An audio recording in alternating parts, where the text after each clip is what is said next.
Greetings from Foggy Inaba. I'm Scythe, bringing you another episode of Persona 4. Yes, we are.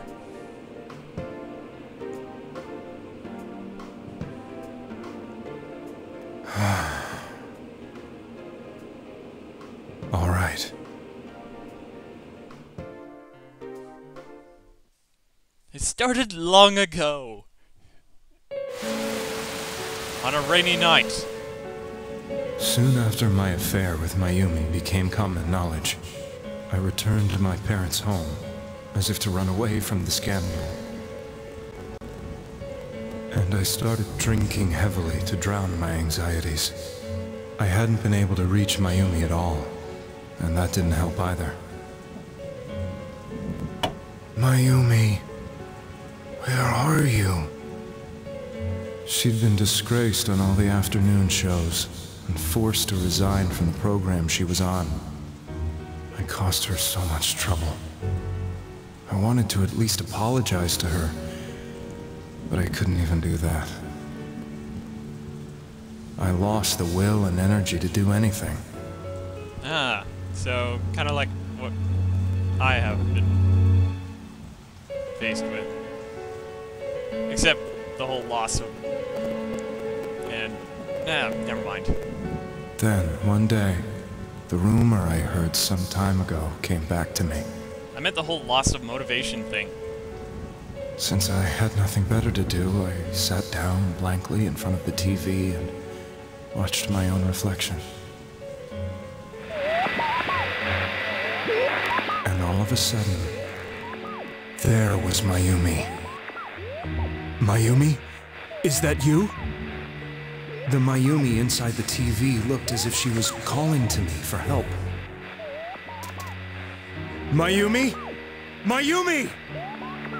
When I reached out unthinkingly to touch her, my arm disappeared into the TV, as if I had dipped it into a pool of water.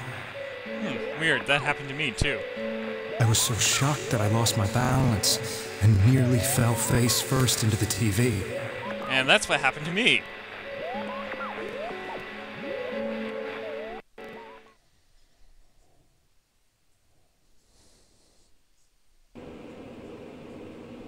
I was so scared. I couldn't understand what just happened.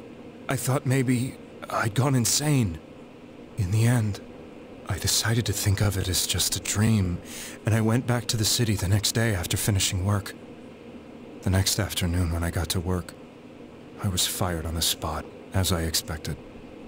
That wasn't what broke me, though.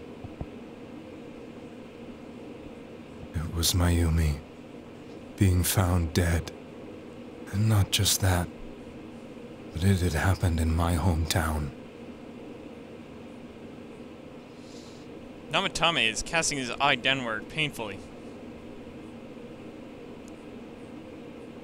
I was dumbstruck. But later on, I remember the image of Mayumi I'd seen that night. Was it not a dream? Could it really have been an SOS from Mayumi? I hadn't touched another TV because the first time was so terrifying, but I decided to try it again. And I confirmed that none of it was a dream. So that image, was it something Mayumi showed me, calling for help? That's how I felt. And eventually, you learned of the Midnight Channel. I remembered that when Mayumi was alive, she was chasing a rumor about some bizarre TV program. I'd heard about it before, but I thought it was just an urban legend. But then Mayumi appeared on it, and later turned up dead. The more I thought about it, the harder it became to believe that the two events were unrelated. Soon after that, I came back to Inaba to answer the police's questions. I'd lost my job, and I wanted to know the truth of Mayumi's death for myself. Then, on another rainy night, someone else appeared on the Midnight Channel. It was a girl. She looked like she was calling for help, just like Mayumi. The first thing that came into my mind was, maybe this girl will be the next to die. And that was Saki-senpai. I'd been following all the news about Mayumi, so I noticed right away that she was the girl who found Mayumi's body. And if my hunch was right, she'd be the next victim. So I desperately kept watching. I was consumed with the idea of rescuing her. I accidentally cut that off. I'm distracted. Then, little by little, her image on the screen came into sharper focus. It became sharper? How did you find out it was her? After I came back, my father couldn't bear to see me in such low spirits, and gave me a job with the family business. I met that girl when I delivered a package to the liquor store.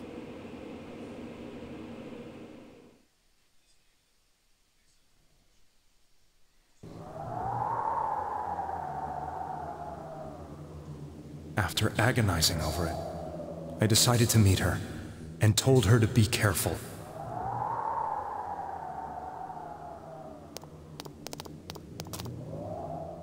But that same night, on the TV,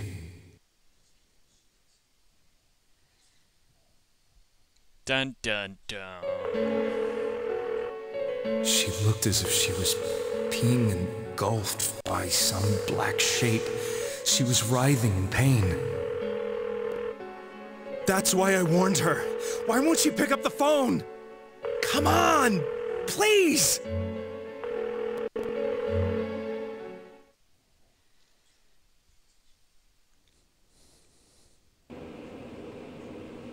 The next day, they found her dead. I knew she was gonna be murdered, but I couldn't save her. I blamed myself, thinking there must have been something I could have done. There was no one who depended on me. Nobody at work, not even my wife. Mayumi was the only one who accepted me for who I was. But she was murdered, and the same person killed another girl. I was beside myself. I couldn't forgive myself for doing nothing. You really did love Miss Yamano. Yes, from the bottom of my heart. Before I was married, my wife made it big in show business. I was happy for her, but it put a strain on our relationship. I think I can kind of relate. It was around that time when I met Mayumi. She was interviewing our candidate for the next election. She was a big-name announcer, but she only worked with local stations, and her attitude towards work was similar to mine. We both came from Inaba, so she was easy to talk to. I knew it was wrong, but I couldn't help getting intimate with her. She gave meaning to my life. Interesting. Soon after Saki-san was found dead, yet another girl appeared on TV. That was you.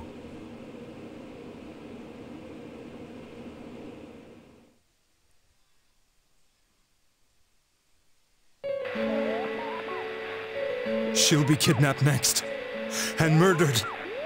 I can't let her end up like Mayumi and that other girl. This time, I'm gonna do something.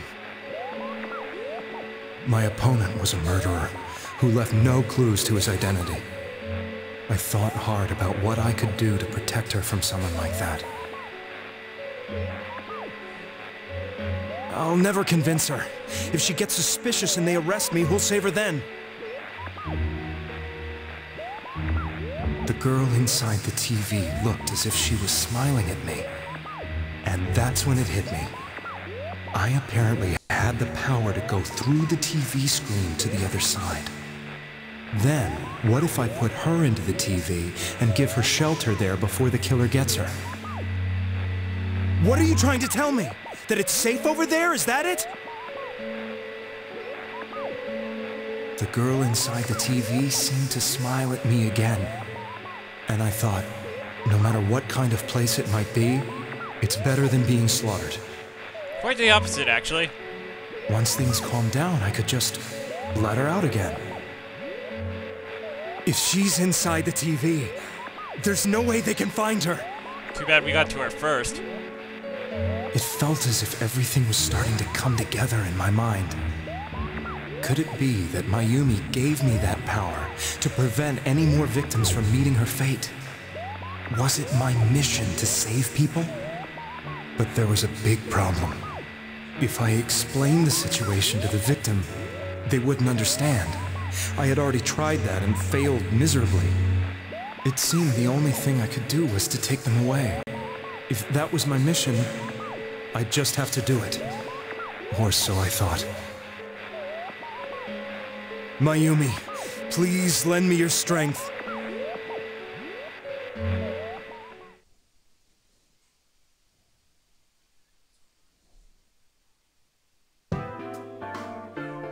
So, since you thought people who appeared on the Midnight Channel would be killed, you kidnapped us in order to save us. Mission? Give me a break. You never stopped and wondered about any of this? Nope. I thought I was the only one who could help them. I did call the police, but they didn't believe me. I knew the area well, thanks to my job. I had a large truck, and I could move around without suspicion. I thought my job as a delivery man would be the perfect cover for my mission. I thought no one else could do it. But are you telling me that I wasn't saving them? You were putting them into more harm. If a person is still within the TV world when the fog appears here, they will die. Beginning with Yukiko-san, the people you thought you had been saving were, in fact, in mortal peril. It was my friends here who really saved us all. I had a feeling that was it. I'm sorry. When I went after that little girl and entered the TV myself, for the first time, I had some doubts about myself. You refer to Nanako-chan, correct? The police were after me, so I had to get away. But I still felt I needed to do everything I could to save that poor little girl. That's why I went in after her. But the TV world was completely different than I imagined. Such an abominable, grotesque place. I knew that the three of you who I saved went back to your normal lives, so I didn't realize how terrible that world was.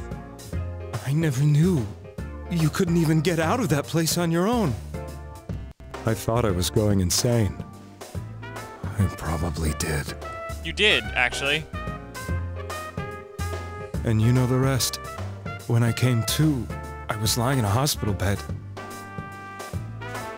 You really were trying to save people. But I ended up doing just the opposite. What a fool. I always wanted to enter the world of politics and become useful to society. But after losing my job and the woman I loved, all I had left was this power. I convinced myself that world was some sort of sanctuary, and I secretly believed myself to be a hero. But we are the heroes.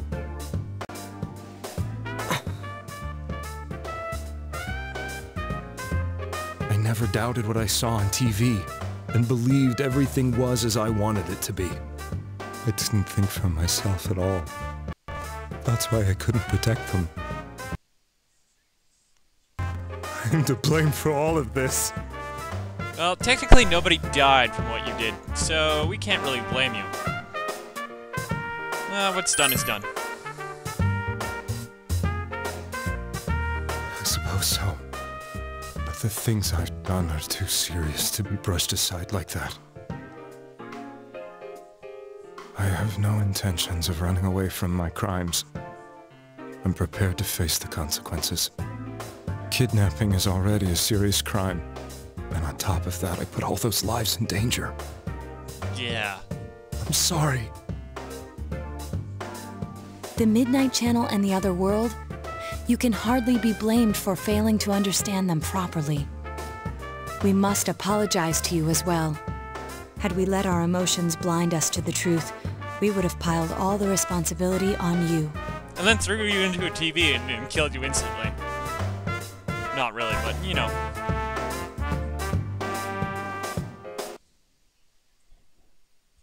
I guess from your point of view, people did stop dying once you started saving people. Yeah, because we saved them afterward. The more you did it, the more you really believed you were preventing their deaths. I'm such a joke. I'm sorry. I'm getting a little tired. What are you all crammed in here for? We're asking him questions. My apologies. We'll be leaving now.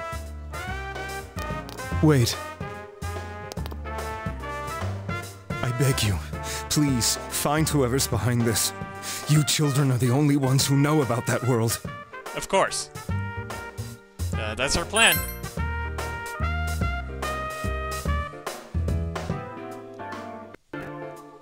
It's all clear now. He never committed any murders. It was another party who threw the first 2 victims into the TV. You've taken another step towards the truth. Rank up! Or should I say, truth up? Ha ha ha! No. Now get out of here! Working on it! I told you, he's almost ready to be transported. We can't have anything else happen. Sheesh. I better not see you rascals here again. Rascals.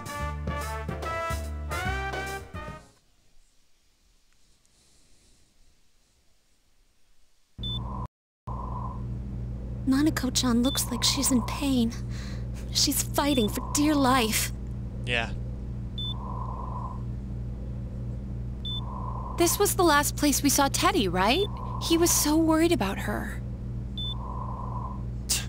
How can he flake out like this when we have to find the real killer? The police consider the matter closed. We'll have to do all the investigation from here on out. Yeah. Let's revisit Saki-san and Miss Yamano's incidents and see if we can turn up fresh details. But it's been over 6 months. Wouldn't the trail be cold by now? True. I know, but we can't give up. We're the only ones who understand what's really going on. And you never know. People might remember some things now because they've had so much time to think about it. Let's split up and talk to people all over town tomorrow. Yeah. We'll meet up in the evening to discuss our findings. I hope we can find out something about Teddy, too. Tomorrow, you'll all be going out to talk to people in town. Will this finally help uncover the information that will lead you to the true culprit? You decided to go home early and get some rest.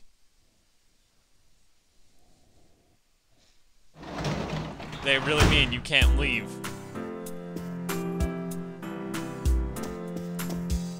So doing social links right now is impossible. No! Run on the spot!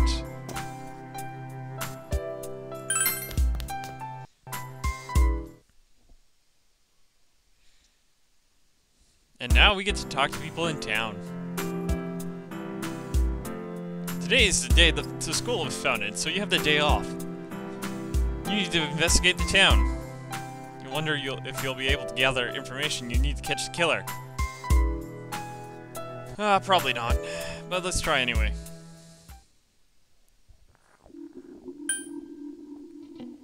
Yeah, we're gonna start here.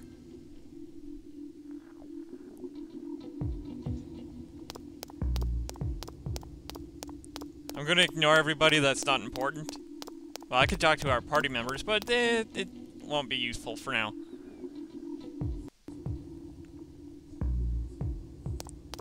And I don't think I can enter the Velvet Room at the moment. Okay, I'm gonna talk to her.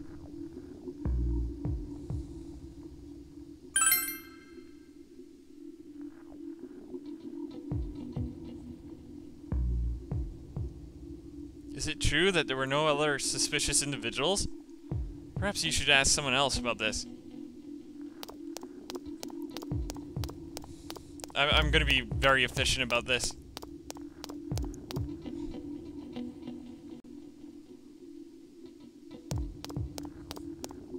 pretty sure I can't enter the Velvet Room. I'll try anyway.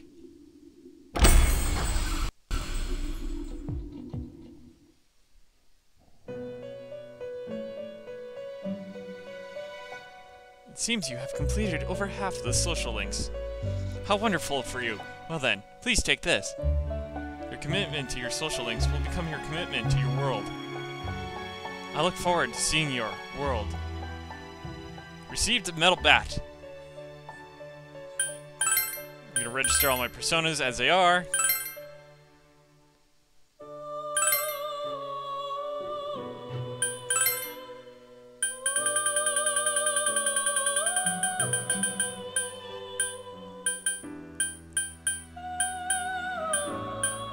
Yeah, I have like no lovers.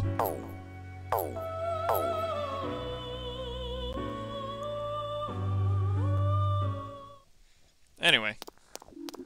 Then I want to talk to her, I believe.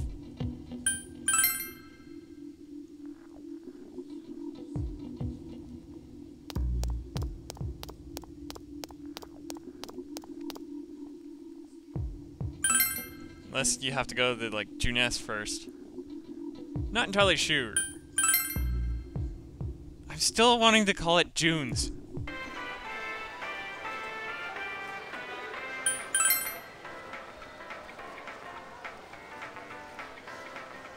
There we go.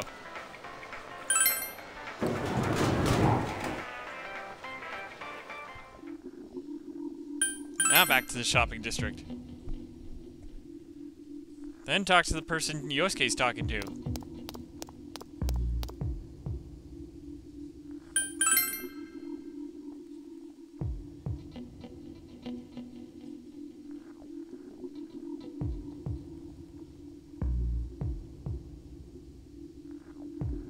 She must be referring to the time when Namatame tried to warn Saki. Seems the thing about Namatame making advances on Saki was a misunderstanding. Oh, now I have to talk to everyone? Cursed.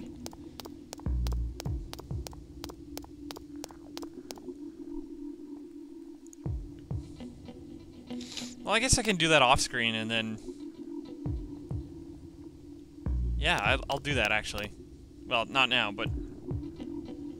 For now, tune in again for more Persona 4.